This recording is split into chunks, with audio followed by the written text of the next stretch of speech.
If that happens, which I don't think the market's going to go down, because when you have PMIs going higher, the big risk is that rate hike fears start to enter the market. Like I said, we have disinflation at this point.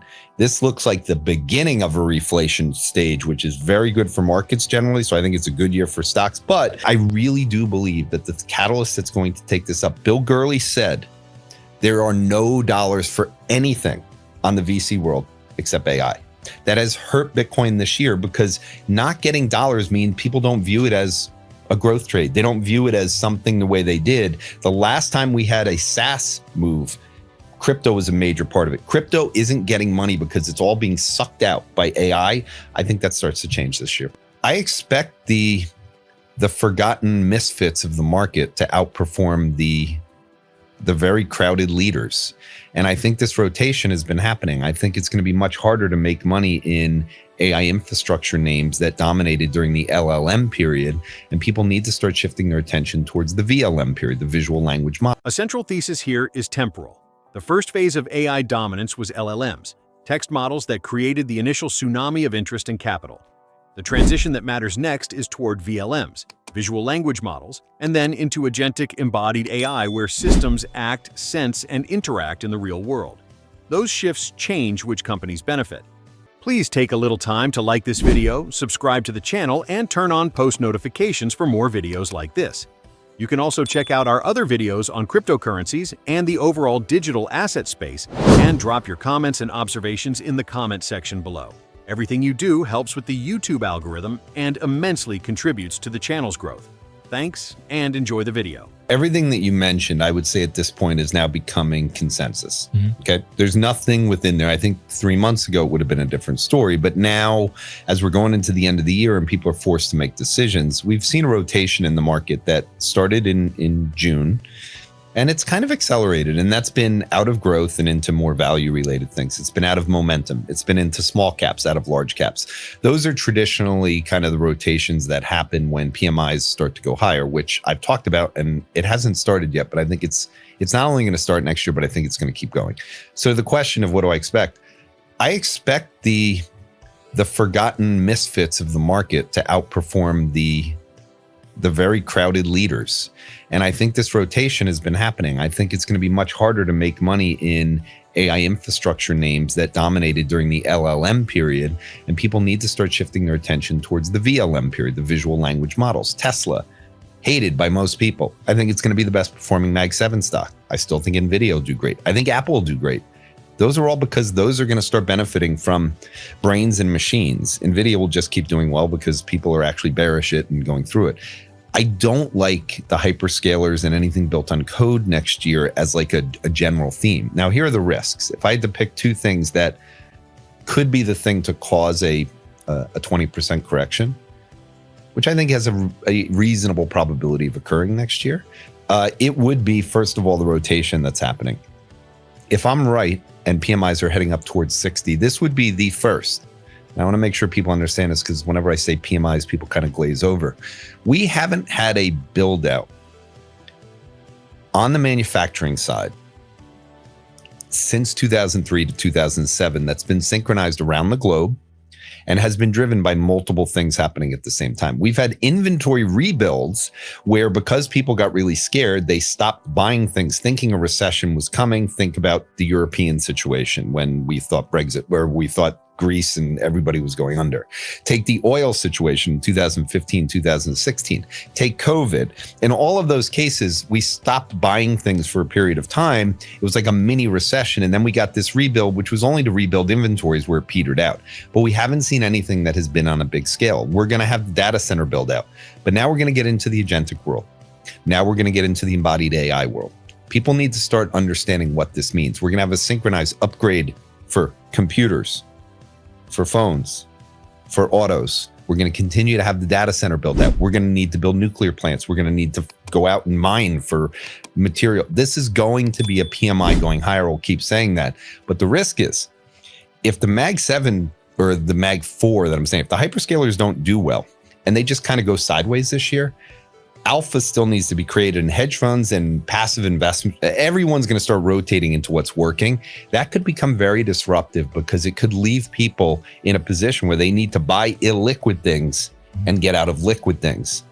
Very easy to get out of the liquid things. We've seen how Bitcoin, you can get out of that if you want, no problem. But we haven't seen when people want to go buy small caps, what that actually does. So I think when PMIs are actually going this way, it could be a negative. The second thing, and this just gets back into it, I don't think it's going to be an AI bubble thing. In fact, that's another consensus for the people on the negative side. I guess if I was going to pick something and go through, it's the bottleneck side, that the bottlenecks from the power get worse, and that the GDP doesn't actually come through because we're at a standstill with rolling out Blackwell and getting these data centers up and running. I don't think that's going to happen, but that would be another thing. Both scenarios hit the hyperscalers relative to the other names, and that's why I think growth is going to underperform value and size is going to be shifting too. Let me do this in my Annie Duke style for people. And again, it's the holiday season. I haven't spoken to Annie Duke in a couple of years. I think she's awesome. And I think her book, Thinking in Bets, is a great preparation for AI, along with Make Your Bed by Admiral McCraven. I think those two holiday books for your kids, even if they don't read them, I will be telling people how these fit into being able to benefit from AI. There's three components of Bitcoin that I've kind of put my side on. When is this going to go back up? Because the one thing I believe in is that it's going higher. The question and the point you made, what's the probability? What would have to happen for it to sell off past 80,000 and down to 60? Well, number one, the chart is horrible. Okay, there is no way. I've said repeatedly, I'll keep saying it, until you close 3 days in a row above 92,000, I think the downtrend is in place, and you have to be very careful that it could extend further than what you believe. What would make it extend? Well, the equity market needs to get worse. I don't think that's going to happen, but like I said, there is a risk to me that growth is going to underperform value. If that happens, which I don't think the market's going to go down, because when you have PMIs going higher, the big risk is that rate hike fears start to enter the market. Like I said, we have disinflation at this point. This looks like the beginning of a reflation stage, which is very good for markets generally. So I think it's a good year for stocks. But if for some reason the rotation dropped down the hyperscalers, because in the next earning reports, they actually show some risk, Bitcoin could sell off. I don't think that's going to happen. And on a probabilistic basis, a move down below 80 for any significant amount of time to me is a low probability event. The technical side is still bearish. The good side for me, again, I wrote the paper about a silent IPO. I still believe that's going on. I get multiple, and I'm sure you do too. Novogratz spoke on something this week, and I like listening to Mike because he has a lot of insight on what's happening because he controls a lot of the flow. And he said 30% or approximately 20 to 30% of all market makers went out of business from that fall off in October. Whether or not the number is right or not, I'm just going to take Mike for his word and just say the event of October was a big deal. And now we have no retail buying because the chart's horrible. And until the chart's positive, macro funds that trade it and retail is not going to be involved. So you need that to turn positive. That's the 92,000 thing. And that number matters more than just the technical thing. It's also unchanged for the year. So I think once we get back above it, I think it's an important thing. But I really do believe that the catalyst that's going to take this up, Bill Gurley said, there are no dollars for anything on the VC world except AI. That has hurt Bitcoin this year because not getting dollars mean people don't view it as a growth trade. They don't view it as something the way they did. The last time we had a SaaS move, crypto was a major part of it. Crypto isn't getting money because it's all being sucked out by AI. I think that starts to change this year. The future rewards people and organizations that are AI native. Those who use AI to amplify productivity, manage agents, and increase revenue per employee. Knowledge workers are exposed. Firms that treat AI as a tool to multiply reach and efficiency will outcompete those that don't. This isn't theoretical, it's practical. Law firms, consultancies, and service businesses will be judged on revenue per employee. The winners will be those who combine domain skills with agent orchestration. Let me answer this in a way that will also give people some homework. Perfect. So Harvey.ai. If you go download the transcript from the Bill Gurley interview and also the Mustafa Suleyman interview. So I had no idea what you're going to ask, but this is where my brain goes.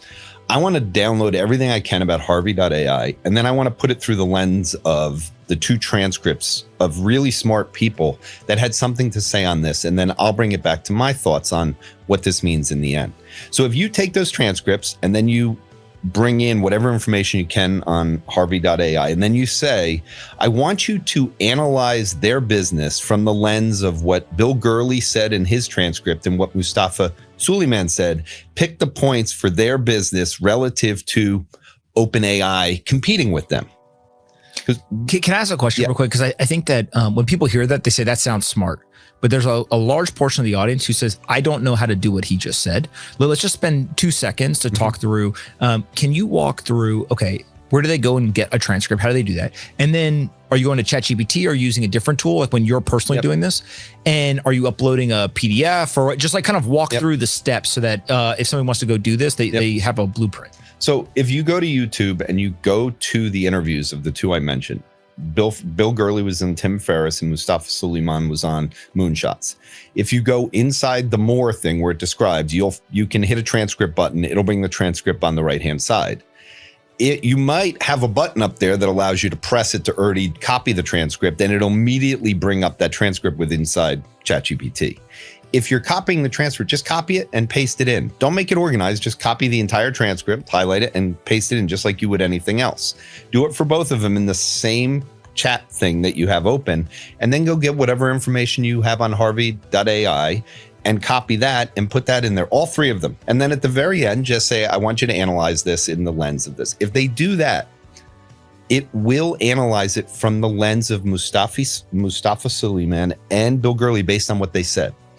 And there's 2 points about that. Number 1, Bill Gurley openly talked in there about how to compete with the big mega companies on being your own vertical with inside this is very difficult, because the question is, you can grow to $100 million valuation really quick, but will OpenAI just absorb that at some point? Because at the end, how are they doing this? This is the thing people have to remember, and this is the difference between the dot-com bubble. If you take one thing from me on this, the dot-com bubble was financed with the telecom companies building out the fiber that was necessary for the bandwidth that was going to be used by the future companies of the Mag 7. The VCs were funding those startups. Those were the people that were the dream of what was going to do it. So what happened is you needed both the startups to keep getting money and growing to use the bandwidth that they were taking the debt out. There was a long gap between the actual proof of concept and this. That is very different than OpenAI, Microsoft being able to monetize the gains, because they're the ones funding the build out instead of the telecom companies. And it's all about intelligence. At the end of the day, how is Harvey AI doing this? Do they have their own frontier model? And if so, how are they going to compete as the models get faster and faster?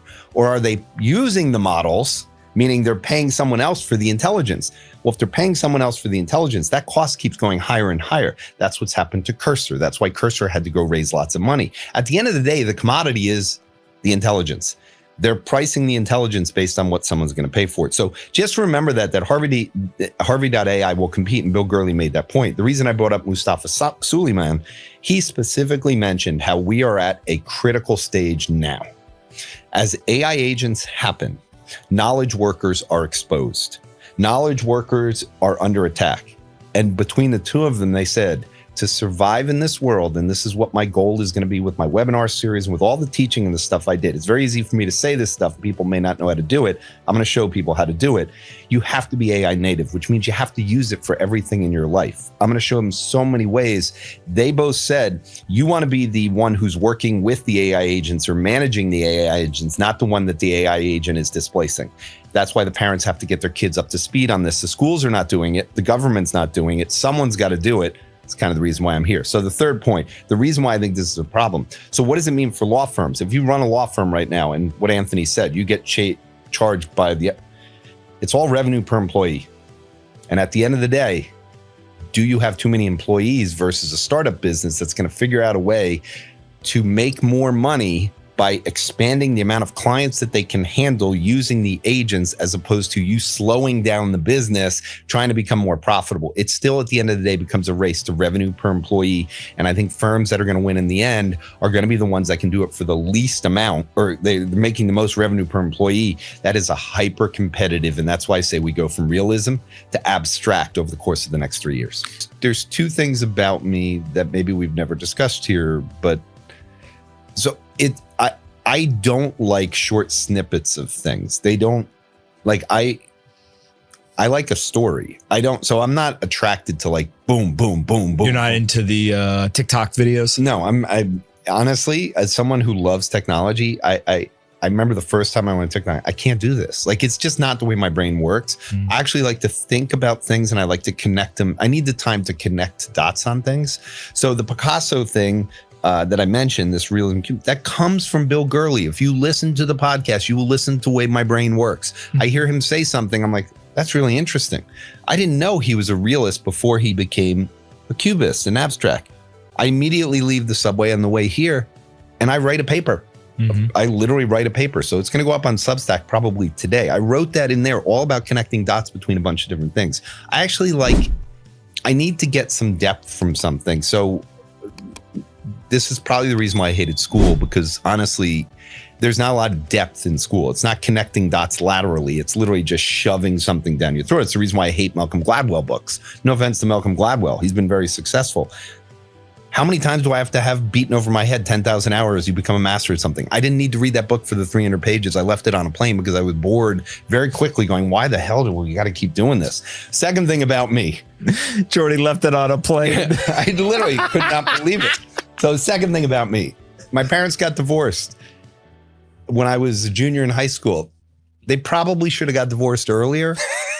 But here's the thing, it caused this side of me of not to trust people as much. So if I get something on X, I assume it's not real, or the people don't mean what they're saying. So if you lead with that, and everyone can gauge on a scale of 1 to 10 how much they trust, I lead with I don't trust. You got to prove to me that like you're trustworthy. Please take a little time to like this video, subscribe to the channel, and turn on post notifications for more videos like this. You can also check out our other videos on cryptocurrencies and the overall digital asset space, and drop your comments and observations in the comment section below. Everything you do helps with the YouTube algorithm and immensely contributes to the channel's growth. Thanks, and enjoy the video.